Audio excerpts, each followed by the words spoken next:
Assalamualaikum warahmatullahi wabarakatuh. Perkenalkan, nama saya Rizal Mantapani, NIM 2280190004. Saya berkuliah di Universitas Sultan Ageng Tirtayasa, jurusan Pendidikan Fisika, angkatan 2019, kelas A. Video ini saya buat untuk memenuhi tugas mata kuliah Pendidikan Kewarganegaraan yang diampu oleh Bapak Iqman Nurrahman, MPD. Untuk itu, silahkan teman-teman mengamati.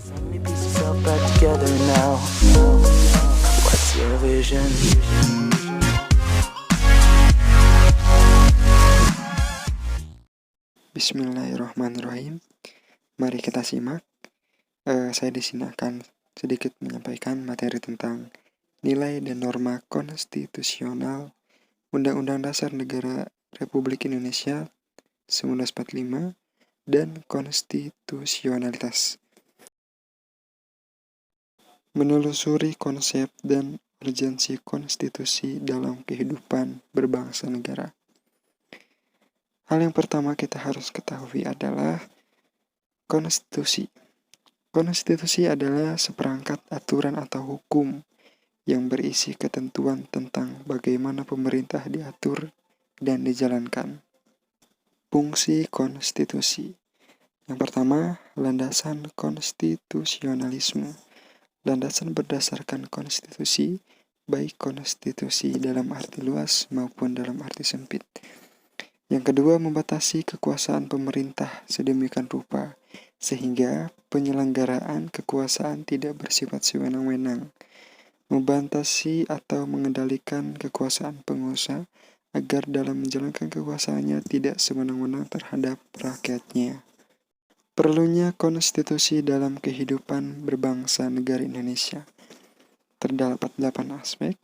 Yang pertama, konstitusi berperan sebagai dasar pembentukan negara.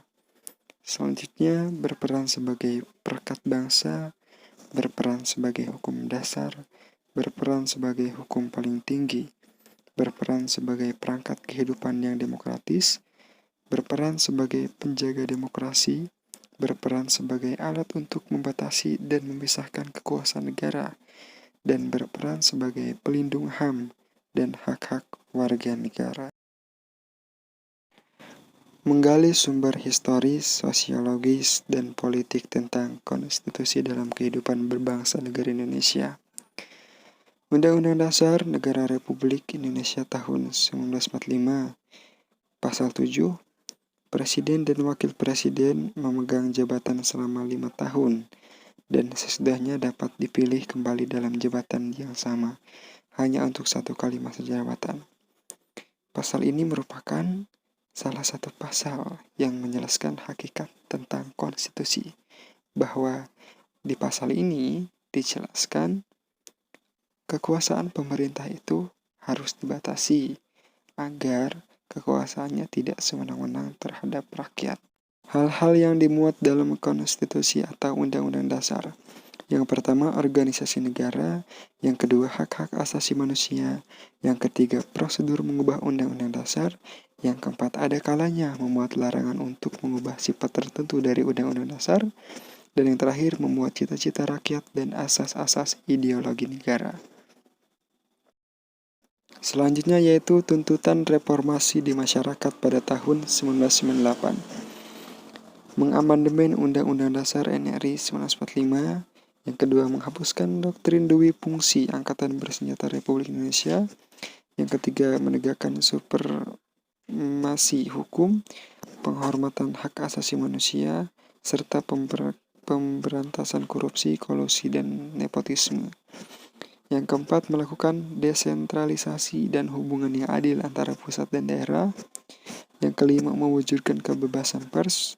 Dan yang terakhir, mewujudkan kehidupan demokrasi. Mendeskripsikan esensi dan urgensi konstitusi dalam kehidupan berbangsa negara. Perubahan Undang-Undang Dasar Negara Republik Indonesia 1945. Perubahan pertama UUD NRI 1945 dihasilkan pada Sidang Umum MPR tahun 1999 tepatnya tanggal 14 sampai 21 Oktober 1999. Perubahan kedua, Undang-Undang Dasar NRI 1945 dihasilkan pada sidang tahunan MPR tahun 2000, tepatnya pada tanggal 7 sampai 18 Agustus 2000. Perubahan ketiga, UUD NRI 1945 dihasilkan pada sidang tahunan MPR 2001, tepatnya tanggal 1 sampai 19 November 2001.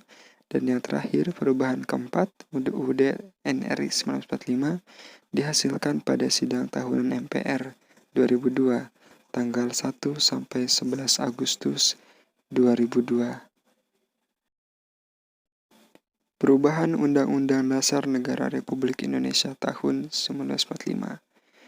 Ini merupakan amandemen dari Undang-Undang Dasar Negara Republik Indonesia 1945, yang mana sedikit banyak perubahan yang terjadi dari awal sampai dengan sekarang. Dapat diperhatikan oleh teman-teman. Di situ sudah ada sebelum dan sesudah. Terdapat bab, pasal, ayat, aturan peralihan, dan aturan peralihan. Dan yang terakhir adalah membangun argumen tentang dinamika dan tentang konstitusi dalam kehidupan berbangsa negara Indonesia. Konstitusi UUD NRI 1945 atau masa kemerdekaan.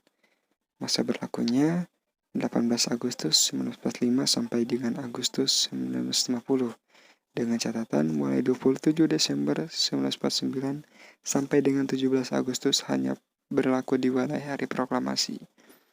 Selanjutnya Konstitusi RIS 1949 berlaku 27 Desember 1949 sampai dengan 17 Agustus 1950.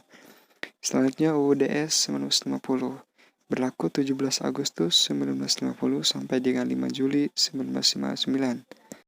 UUD NRI 1945 atau masa Orde Lama berlaku 5 Juli 1959 sampai dengan 1965.